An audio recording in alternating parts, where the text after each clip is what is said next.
जरूरी सूचना है आप सभी स्टूडेंट्स के लिए। स्टडी फॉर सिविल सर्विसेज का Android app Google play store में आ चुका है, उसको प्लीज तुरंत इंस्टॉल कर लीजिए। और अगर आप स्टडी फॉर सिविल सर्विसेज के सिर्फ ऐप से कोई भी कोर्स, कोई भी पीडीएफ परचेस करते हैं तो उसमें अप्लाई कूपन, अगर आप ज्ञान सर जो है आप उसमें अप्लाई करते हैं, ये कूपन कोड है, तो उसमें 20% फीस तुरंत माफ हो जाएगी। मतलब 20% डिस्काउंट तुरंत उसमें लग जाएगा। ज्ञान सर लिखना है, नॉर्मली ज्ञान सर, स्मॉल लेटर में है सब कुछ, कोई स्पेस नहीं, कोई कॉलम नहीं, सिर्फ ज्ञान सर, GYANSIR। इस तरह से अगर कूपन कोड लगाते हैं आप ऐप में बाई करने से पहले, जो अप्लाई कूपन वाले में आता है, तो 20% का डिस्काउंट तुरंत मिलेगा। वीडियो देखिए।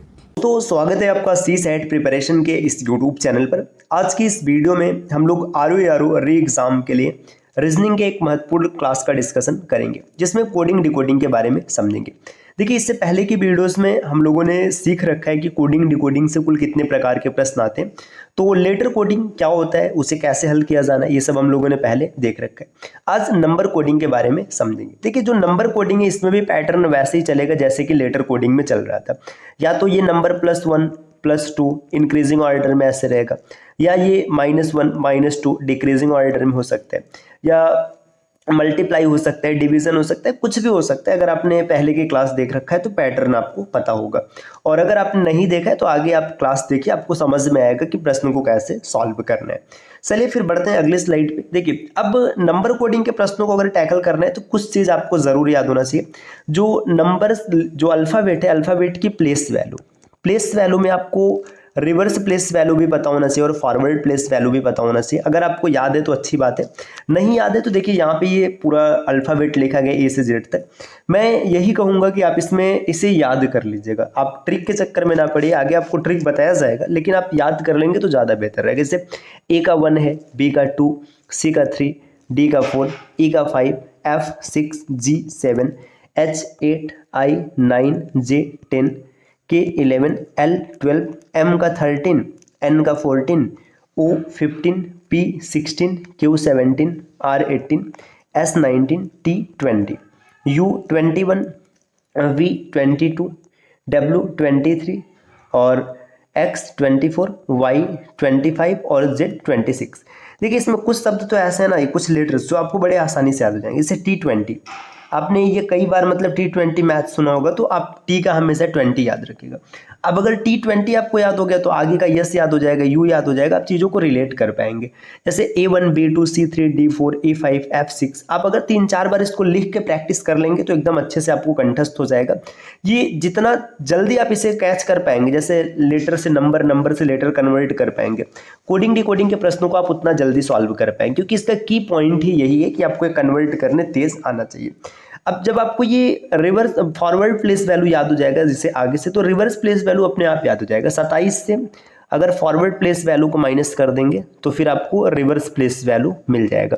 जैसे अगर मान के चलिए A की रिवर्स प्लेस वैल्यू कोई पूछेगा तो आप 26 लिखेंगे, B की रिवर्स प्लेस वैल्यू 25, C की रिवर्स प्लेस वैल्यू 24, D की रिवर्स प्लेस वैल्यू 23। इस तरीके से आप कर लेंगे। जैसे मान लीजिए किसी ने R की पूछ लिया तो आप 9 लिख देंगे, किसी ने पूछा कि J का कितना है तो 17, आप रिवर्स प्लेस वैल्यू को बड़े आराम से लिख पाएंगे।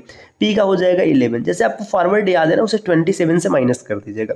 ये इसका की पॉइंट है, अगर ये आपको याद हो गया तो समझिए कोडिंग डिकोडिंग आपके बाएं हाथ की खेल होगी। अब देखिए, ट्रिक की बात करेंगे तो यहाँ पे एक इजोटी, ये जो ट्रिक है ना, ये 5 का टेबल है। E की प्लेस वैल्यू 5, J की है 10, ये O की 15, L की 20, और यहाँ पे T रहेगा। L मैंने क्यों लिख दिया, ये जो T होगा ना यहाँ पे T रहेगा दोस्तों, यहाँ पे T लिखेंगे, यहाँ पे T लिखेंगे, T का 20 और Y का 25। तो ई जो T ये 5 का टेबल है। अब इससे आसपास की चीज़ों को आप याद कर लेंगे। देखिए, यहाँ पर भी आपको सोचना पड़ेगा थोड़ा। जैसे E का आपने 5 कर लिया, किसी ने G का बोला तो आप देखेंगे E के बाद FG, तो वहाँ पे 7, तो थोड़ा सा टाइम लगेगा, 1 सेकेंड का ही लगेगा, लेकिन लगेगा। अब एक प्रश्न में ऐसा 4 करना है तो 2-3 सेकेंड एक्स्ट्रा चला जाएगा। अब देखिए, दूसरा ये जो सिफिलोरक्स दिख रहा है 3 का टेबल है। देखिए 3, 6, 9, 12, 15, 18, 21 और ये 24। आप कोशिश कीजिएगा कि आप 2-3 बार लिख करके याद कर लीजिए। बाकी यहाँ पे मैंने आपको ट्रिक भी बता दिया। इजोटी ये 5 का टेबल है ना, आप आराम से इसको याद कर सकते हैं। और ये सिफिलोरक्स ये 3 का टेबल है, ये भी आप आराम से इसे देख सकते हैं। अब आते हैं कुछ प्रश्नों पर। ये जितने भी प्रश्न अलग अलग पेपर में पूछे गए, जैसे यहाँ पे लिखा है योगर्ट, योगर्ट को कुछ इस नंबर से लिखा गया, आपको बताना है डेवलप का कोड क्या होगा। देखिए, सबसे पहले आपको योगर्ट को ढूंढना है। वाई की प्लेस वैल्यू होती है 25, y की प्लेस वैल्यू 25 है, o की प्लेस वैल्यू 15 है, g की प्लेस वैल्यू 7 होता है, h की प्लेस वैल्यू 8 होता है, u की प्लेस वैल्यू 21 है, फिर इसके बाद r की प्लेस वैल्यू 18 है और t की प्लेस वैल्यू 20 है। अब इन सबको ध्यान से देखो 25, 15, 7, 8, 21, 18, 20 प्लेस वैल्यू को ही तो सीधा कोड में कन्वर्ट किया गया। आप आराम से निकाल लेंगे। d की प्लेस वैल्यू 4, e के लिए 5, v के लिए 22, फिर 5, l की प्लेस वैल्यू 12, o की 15 और p की 16। जो ऑप्शन अगर दिया होता तो ऐसे दिया होता, यहाँ पे मैं ऑप्शन नहीं दिया हूँ तो आप ऐसे डायरेक्ट यहाँ पे निकाल सकते हैं। अब जैसे इसमें ये मत कहना कि अच्छा और कोई लॉजिक चल सकता है, क्योंकि हाँ चलने के लिए चल सकते हैं, डिपेंड करेगा पूरी तरीके से ऑप्शन पे। लेकिन यहाँ पे अभी हम लोग सिर्फ प्रश्न को देख रहे हैं कि कैसे कैसे प्रश्न आते हैं, तो इसलिए ऑप्शन नहीं रखा गया। ये प्रश्न में यही ऑप्शन था, जिस पेपर में आया था तो यही था, पैटर्न ही चला। अगले स्लाइड पर देखिए, अगले स्लाइड पे एक प्रश्न यहाँ पे दिया हुआ है। इसमें आपको देखिए यहाँ पे दिया BADG, इसकी प्लेस वैल्यू कुछ ऐसे लिखी गई है, मतलब कोड इसका ये दिया गया है। आपको बताना है कि नॉर्म्स का कोड क्या होगा। देखिए B की प्लेस वैल्यू होती है 2, ए की प्लेस वैल्यू होती है 1, डी की प्लेस वैल्यू होती है 4 और जी की प्लेस वैल्यू 7 होती है और ई की प्लेस वैल्यू होती है 5। अब देखिए 2 है लेकिन आगे 4 दिया है, इंटू 2 कर दीजिएगा, 4 मिल गया। इसमें इंटू 2 कीजिएगा, 2 मिल जाएगा। इसमें इंटू 2 करेंगे तो आपको 8 मिलेगा, इंटू 2 करने पर 14 मिलेगा और इंटू 2 करने पर 10 मिलेगा। तो देखिए ये जितने जो भी प्लेस वैल्यू है ना उसमें इंटू 2 किया गया, 4, 2, 8, 14 और 10। अब नॉर्म्स में भी आप प्लेस वैल्यू रखें, उसमें इंटू 2 कीजिएगा। एन की प्लेस वैल्यू होती है 14, 14 दूना 28, ओ की प्लेस वैल्यू 15 दूना 30, आर का 18 दूना 36, एम का 13 दूना 26 और एस का 19 दूना 38। तो ये आप आसानी से कर पाएंगे। अगर प्लेस वैल्यू याद है तो फिर आपके बाएं हाथ का खेल है, मैंने पहले ही बता रखा है, क्योंकि जैसे ही आप इसको नंबर्स में कन्वर्ट करेंगे ना, आपको कोड दिखना चालू हो जाएगा कि इसके लिए क्या किया गया। जैसे अगले स्लाइड पे देखिएगा, नेक्स्ट यहाँ पे ग्रेप को कुछ इस प्रकार लिखा गया और आपसे पूछा गया मेलन का कोड क्या होगा। तो ग्रेप में देखिए GRAPE, इसके प्लेस वैल्यू को देखो 7, 18, 1, P के लिए 16 और E के लिए 5। अब देखिए कोड कैसे लिखा गया, 21 3 का मल्टीप्लाई है, यहाँ 54 3 का मल्टीप्लाई है, यहाँ पर 3 है 48 और यहाँ पे 15। तो इंटू 3 मतलब जो प्लेस वैल्यू है ना इसमें 3 का मल्टीप्लाई किया गया। आगे आ जाइएगा, M की प्लेस वैल्यू होती है 13, फिर 5, L का 12, O का 15 और N का 14। 3 से मल्टीप्लाई कीजिएगा, 39, 15, 36, 45 और 42। आराम से आपने प्लेस वैल्यू से इसका कोड निकाल लिया। तो पैटर्न अगर आप एक बार पकड़ पा रहे हैं तो फिर बड़े आसानी से आप कर पाएंगे। आज मतलब ये नंबर कोडिंग की पहली क्लास है, तो हम लोगों ने सिर्फ ये देखना है कि ये कैसे कैसे प्रश्न पूछे जाते हैं। बाकी एक एक चीज़ों को बड़े विस्तार से तो हम लोग करेंगे। अगले स्लाइड पे देखिए, यहाँ पे दिया वॉल का कोड लिखा है 24, फ्लोर का कोड लिखा है 33। आपको कैट का कोड बताना है। अब पहले वॉल में आप लेटर्स की प्लेस वैल्यू लिखो, W की है 3, A की है 1, L की 12 और फिर 12। इन सबको अगर आप जोड़ेंगे देखिए क्या मिल रहा है, सबको जोड़ने पर आपको मिलेगा 48। लेकिन यहाँ पे दिया कितना है, यहाँ पे दिया 24, मतलब यहाँ पे 2 से डिवाइड किया गया।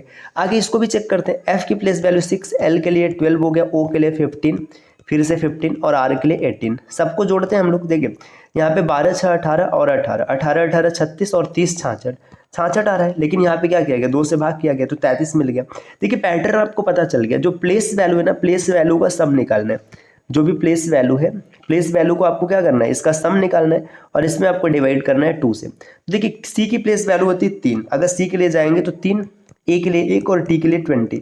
3, 1, 4 और 20 24 हो जाएगा। तो 24 में 2 से भाग कर दीजिएगा, आंसर आ जाएगा 12। तो इस प्रश्न का जो आंसर होता है, ऑप्शन दिया रहता है, ये 12 यहाँ पे सही उत्तर बन जाता है। 12 इसमें आप टिक कर लेते। अगले स्लाइड पर आता है। नेक्स्ट यहाँ पर दिया हुआ है कि आपको देखिए फिग का कोड दिया 9, पाम का कोड दिया 16 और घोस्ट का कोड आपको बताना है। अब देखिए यहाँ पे क्या पैटर्न चल रहा है। अगर एफ के देखेंगे प्लेस वैल्यू 6 है, आई के लिए 9 है, जी के लिए 7 है ना। 6, 9, 7 किसी भी एंगल से 9 नहीं दिख रहा है कि आप बोलेंगे कि नहीं मिड वैल्यू रखना है। अगर मिड वैल्यू रखेंगे तो यहाँ पे 4 है, पी के लिए 16 रखा गया, ए के लिए 1 रखा गया, एल के लिए 12 है और एम के लिए 13 है। तो क्या ये 16 रखा गया? जी नहीं, ऐसा कोई लॉजिक नहीं चल रहा है। इसमें लॉजिक क्या चल रहा है, इसमें लॉजिक क्या चल रहा है, देखिए यहाँ पे 3 लेटर्स है, 3 लेटर्स है तो 3 का स्क्वायर कर दिया 9। यहाँ पे 4 लेटर्स है, 4 लेटर्स है तो 4 का स्क्वायर कर देंगे कितना, 16। ये चल रहा है। तो यहाँ पे देखिए 1, 2, 3, 4, 5 लेटर्स है तो 5 का स्क्वायर करेंगे 25। तो इसका आंसर 25 आएगा। अब आप कहेंगे और कोई ऑप्शन होता है। देखिए ये जितने भी प्रश्न हैं, ये मैंने पेपर में आए हुए प्रश्नों को सेलेक्ट किया हुआ है, तो यहाँ पे इसलिए ये सब आंसर सही बनेंगे।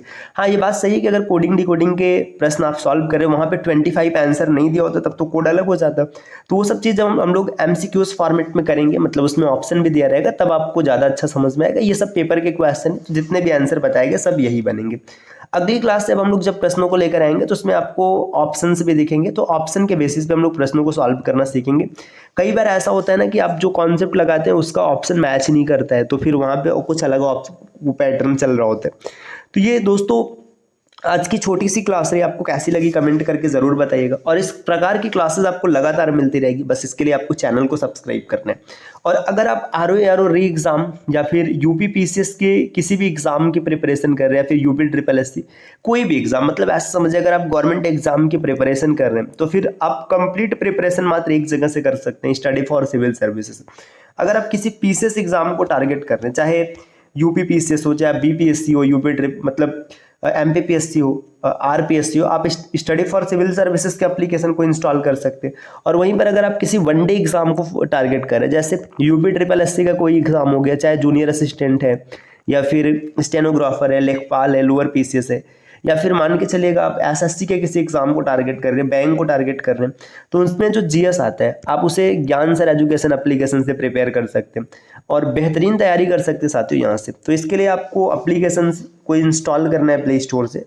और अगर आप कोई अतिरिक्त जानकारी प्राप्त करना चाहते हैं किसी भी कोर्स के बारे में या कोई भी जानकारी आपको चाहिए, तो नीचे स्क्रीन पे दिख रहे हैं किसी भी नंबर पे आप कॉल या फिर व्हाट्सएप जो आप चाहे वो कर सकते हैं और अतिरिक्त जानकारी प्राप्त कर सकते हैं। मिलते हैं साथियों आपसे नेक्स्ट वीडियो में, तब तक के लिए नमस्कार।